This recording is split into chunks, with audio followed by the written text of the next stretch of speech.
आजची घटना आहे अश्विनी केदारची, जिने आपल्या मेहनतीने आणि जिद्दीने एमपीएससी परीक्षेत महाराष्ट्रात प्रथम क्रमांक मिळवला होता। पण एक अपघात तिच्यासाठी नेहमीच लक्षात राहील असा धडा ठरला।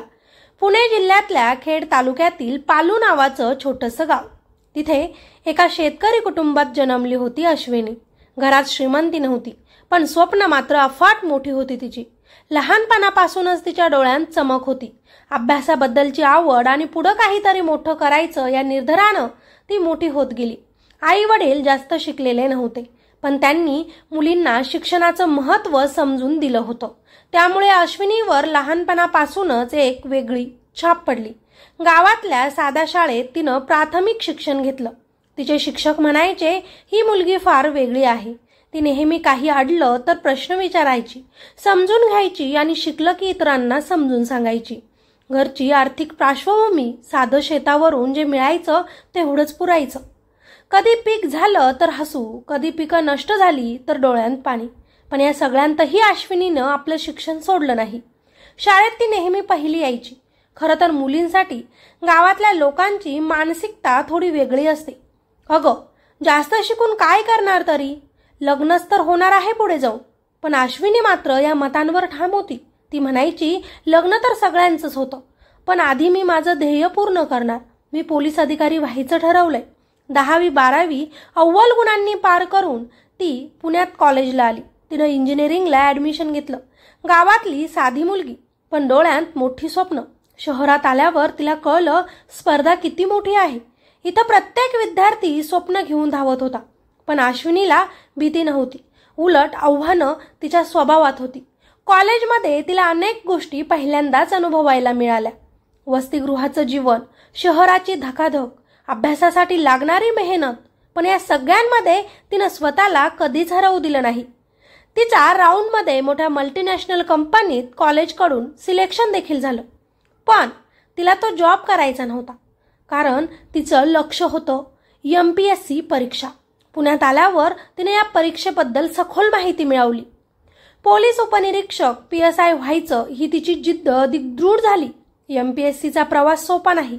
हजारो विद्यार्थी तयारी करतात, पण मोजकेच यशस्वी होतात। अश्विनीनं ठरवलं होतं, मी कितीही वर्ष लागले तरी ही परीक्षा पास होणार। लायब्ररीत तासनतास अभ्यास, पुस्तकांच्या गठ्ठ्यात बसून नोट्स बनवणं, प्रश्नपत्रिका सोडवणं हा तिचा दिनक्रम झाला। सकाळी 5 वाजता उठून ती व्यायाम करायची, कारण PSI साठी फक्त लेखी परीक्षाच नाही तर शारीरिक कसोटीही महत्त्वाची। घरच्यांकडून कधी पैसा कमी पडला तर तिनं शिकवण्या घेऊन स्वतःच्या खर्चाचा भाग भागवला। आईबाबांवर ओझं टाकायचं नाही हा तिचा स्वभाव। कधी कधी अपयशही आलं। पहिल्या 2 प्रयत्नांत निकाल लागला नाही, पण ती खचली नाही। ती म्हणायची, अपयश म्हणजे शेवट नाही, अपयश म्हणजे शिकवण। शेवटी तो दिवस उजडला, निकाल लागला आणि अश्विनी केदारचं नाव PSI परीक्षेत मुलींत प्रथम क्रमांकावर झळकलेलं होतं। संपूर्ण गावात जल्लोष झाला। आई वडील अभिमानाने रडले। वडील म्हणाले, आज आमच्या घराचं, माझ्या मुलीचं स्वप्न पूर्ण झालं। गावकरी म्हणाले, अश्विनीनं गावाचं नाव उज्ज्वल केलं आणि विद्यार्थ्यांनी तिच्याकडे बघून प्रेरणा घेतली। त्या दिवशी ती म्हणाली होती, हे यश फक्त माझं नाही तर माझ्या आईबाबांचं, गुरुजनांचं आणि माझ्या गावाचं आहे। आता खरी कसोटी सुरू झाली आहे। प्रशिक्षण घेऊन एक चांगली अधिकारी बनणं हेच माझं ध्येय आहे। निकाल लागला होता। अश्विनी केदार या PSI परीक्षेत मुलींमध्ये प्रथम क्रमांकाने उत्तीर्ण झाल्या होत्या।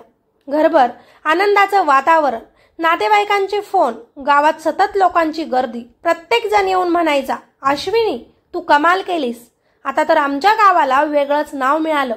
अश्विनी हसत प्रत्युत्तर द्यायची, पण तिच्या मनात मात्र एकच विचार सतत घुटमळत होता, यश मिळालंय खरं, पण आता खरी कसोटी सुरू झाली आहे। आता मी लोकांच्या विश्वासाला उतरलं पाहिजे। निकालानंतरही तिचा दिनक्रम फारसा बदलला नाही। सकाळी 5 वाजता ती उठायची। घरच्यांना वाटायचं, आता तरी थोडा आराम करशील, पण ती हसायची आणि म्हणायची, आराम करायला आयुष्य पुढे आहे। आता तर जबाबदारी आणखी वाढली आहे। PSI म्हणून रुजू व्हायचंय। प्रशिक्षणात अजून मेहनत घ्यायची आहे। ती सकाळी थंड पाण्यानं चेहरा धुवून बसायची। पुस्तकं काढून टेबलावर बसायची। एकीकडे संविधान, कायदे, चालू घडामोडींची पुस्तकं, तर दुसरीकडे नोट्स। कधी इंटरनेटवर लेक्चर्स ऐकायची, कधी जुन्या प्रश्नपत्रिका सोडवायची. आई विचारायची, अगं निकाल लागलाय ना, मग आता पुन्हा एवढं का अभ्यास करतेस?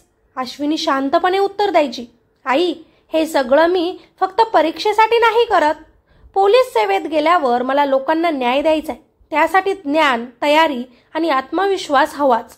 अभ्यासाबरोबर ती शारीरिक तयारीलाही तेवढंच महत्त्व द्यायची. सकाळी धावायला जायची, व्यायाम करायची.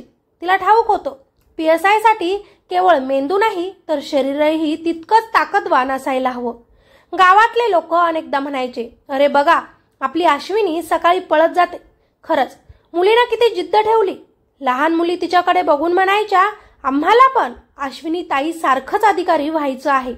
जरी ती आता PSI होणार होती तरी तिच्यात कधी गर्व दिसला नाही. नातेवाईक आले, लोक कौतुक करू लागले तरी ती साध्या पोशाखात गोड हसत लोकांशी बोलायची. ती म्हणायची, यशामुळे माणूस बदलायला नको. यश म्हणजे नम्रतेनं इतरांना मदत करणं. 28 ऑगस्ट 2025ची ती सकाळ. रोजच्या सारखीच ती उठली, थोडा अभ्यास केला, पण थोडा थकवा जाणवला होता. पण अभ्यास आणि व्यायामाची तयारी सुरू करायला हवी म्हणून तिनं हीटर सुरू करून आंघोळीसाठी पाणी गरम करायला ठेवलं आणि काही क्षण पुन्हा अंग टेकवलं. पहाटेची वेळ, त्यामुळे तिला पुन्हा झोप लागली. काही वेळाने ती गडबडून जागी झाली आणि लगेच घाबरली. अरे आपण तर पाणी ठेवलं. तिकडे गरम पाण्याचा प्रेशर वाढलेला होता. पाणी उकळून उकळून गेलं होतं आणि अचानक उकळतं पाणी तिच्या अंगावर पडलं. गडबडीमुळे तिला ताबडतोब नियंत्रणात राहता आलं नाही. त्यामुळे ती खाली पडली आणि गरम पाण्यामुळे तिच्या शरीरावर जास्त प्रमाणात भाजलेपणा झाला. ती किंचाळली. आईवडील, भाऊ धावत आले. घरभर हाहाकार माजला. अंगावर 80% भाजल्याच्या जखमा होत्या. ताबडतोब तिला पिंपरी चिंचवड मधल्या DY पाटील हॉस्पिटलमध्ये नेण्यात आलं. डॉक्टरांनी सांगितलं, स्थिती गंभीर आहे. 80% भाजल्यामुळे जीव वाचवणं कठीण आहे, पण आम्ही प्रयत्न करू. दिवस गेले तसे गावभर काळजीचं वातावरण होतं. सोशल मीडियावर पोस्ट येऊ लागल्या, अश्विनी तू लढ, तुला अजून खूप मोठं नाव करायचं आहे. गावकरी रोज विचारपूस करायला यायचे. अश्विनी ICU मध्ये होती. डॉक्टरांनी तिला औषधं दिली, ड्रेसिंग सुरू ठेवलं. आई रडत होती. वडील खंबीर राहण्याचा प्रयत्न करत होते, पण आतून ते मोडले होते. कधी कधी अश्विनी शुद्धीवर आली की डॉक्टर विचारायचे, कसं वाटतंय? ती हळू आवाजात त्यांना म्हणायची, मी ठीक आहे, मला फक्त लवकर बरी होऊन पुन्हा अभ्यास सुरू करायचा आहे. हे ऐकून सगळ्यांच्या डोळ्यात पाणी यायचं, कारण परिस्थिती कितीही गंभीर असली तरी तिचं मन मात्र अजूनही अभ्यासात आणि सेवेत अडकलेलं होतं. 8 सप्टेंबर 2025चा तो दिवस. 10 दिवसांच्या झुंजीनंतर अश्विनीची प्रकृती आणखीन बिघडली. डॉक्टरांनी सर्वोपरी प्रयत्न केले, पण तिचं नाजूक शरीर साथ देईना. त्या संध्याकाळी तिनं शेवटचा श्वास घेतला. हॉस्पिटलच्या कॉरिडॉरमध्ये आई कोसळली. वडिलांच्या डोळ्यांतून अखंड अश्रू वाहू लागले. गावात बातमी पोहोचली आणि संपूर्ण पुणे शहर, खेड तालुका शोकमग्न झाला. पळू गावात तिच्या अंत्ययात्रेला हजारो लोक जमले. सगळ्यांच्या होठांवर एकच वाक्य, इतक्या जिद्दीची मुलगी, इतक्या मेहनतीनं स्वप्न पूर्ण केलेलं, पण नशिबाने का असा खेळ केला तिच्या आयुष्याचा. तिच्या शवपेटीत ठेवलेला पोलीस गणवेशाचा स्वप्न पाहून लोकांच्या डोळ्यांतून अश्रू अनावर झाले. लहान मुली तिच्या फोटोसमोर हात जोडून म्हणत होत्या, आम्हाला पण अश्विनी ताई सारखंच व्हायचं आहे. अश्विनी आता नाही, पण तिची कहाणी मात्र हजारो विद्यार्थ्यांसाठी प्रेरणादायी आहे. तिची जिद्द, तिचा अभ्यास, तिचं ध्येयाप्रतीचं प्रेम हे सर्व प्रत्येक तरुणाला शिकवून गेलं. लोक अजूनही म्हणतात, अश्विनीचं स्वप्न अर्धवट राहिलं नाही. तिचा प्रत्येक प्रयत्न, तिचं प्रत्येक पाऊल हे समाजाला प्रेरणा देत राहिलं. ही कथा फक्त एका अपघाताची नाही, तर एका मुलीच्या स्वप्नांची आहे. तिनं दाखवून दिलं की ग्रामीण भागातून आलेली मुलगीही मेहनत, जिद्द आणि चिकाटीनं PSI सारखी कठीण परीक्षा पास करू शकते. पण तिनं आपल्याला अजून एक धडा दिला. जीवनात स्वप्न महत्त्वाचे आहेत, पण त्याचबरोबर सुरक्षितता आणि काळजी घेणं तितकंच गरजेचं आहे. अश्विनी आता नाही, पण तिच्या स्मृतीतून प्रत्येक तरुणाच्या डोळ्यात नवं स्वप्न उगवत राहील. अश्विनी जिवंत आहे. ती प्रत्येक मेहनती विद्यार्थ्यांच्या घामात, प्रत्येक पुस्तकाच्या पानात आणि प्रत्येक स्वप्नांच्या उजेडात ती जिवंत आहे. UPSC MPSC तयारी करणाऱ्या विद्यार्थ्यांसाठी तिच्या जीवनातून शिकण्यासारख्या काही गोष्टी. नंबर 1, दैनंदिन दिनक्रम ठरवा. सकाळी लवकर उठून अभ्यास, व्यायाम आणि मानसिक तयारी या सगळ्यांवर लक्ष ठेवा. नंबर 2, शारीरिक आणि मानसिक तयारी. फक्त मेंदूच नव्हे, शरीरही तयार असावं. धावणे, व्यायाम, योग यांचा समावेश करा. नंबर 3, अपयशाला सामोरे जा. पहिल्या प्रयत्नात अपयश आलं तरी थांबू नका. अपयश म्हणजे शिकवण आहे. नंबर 4, आर्थिक नियोजन. कुटुंबावर ओझं न टाकता स्वतः खर्च भागवण्याची तयारी ठेवा. नंबर 5, सुरक्षितता.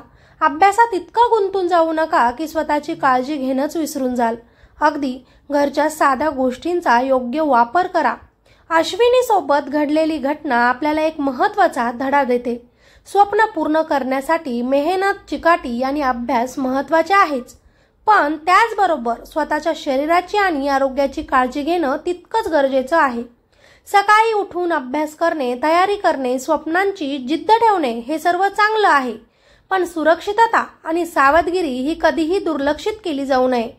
अभ्यास करताना योग्य वेळ झोप घेणे, शरीराला विश्रांती देणे, गरम पाणी किंवा विजेच्या उपकरणांशी सतर्क राहणे आणि स्वतःचे आरोग्य सांभाळणे हे प्रत्येक विद्यार्थ्याच्या यशासाठी अत्यंत महत्त्वाचे आहे. स्वप्न मोठे ठेवा, मेहनत करा, पण सुरक्षिततेला आणि आरोग्याला प्राधान्य द्या, कारण शरीर तुमचं सर्वात मोठं साधन आहे. त्याशिवाय कोणतंही यश पूर्ण होत नाही. खरं तर अश्विनी आता नाही, पण तिची प्रेरणा प्रत्येक स्वप्न पाहणाऱ्या विद्यार्थ्यांच्या मनात सदैव जिवंत राहील. अश्विनी जिवंत आहे. ती प्रत्येक मेहनती विद्यार्थ्याच्या घामात, प्रत्येक पुस्तकांच्या पानात आणि प्रत्येक स्वप्नांच्या उजेडात ती जिवंत आहे.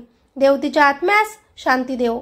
तिच्या परिवाराला हे दुःख सहन करण्याची ताकद देवो. धन्यवाद.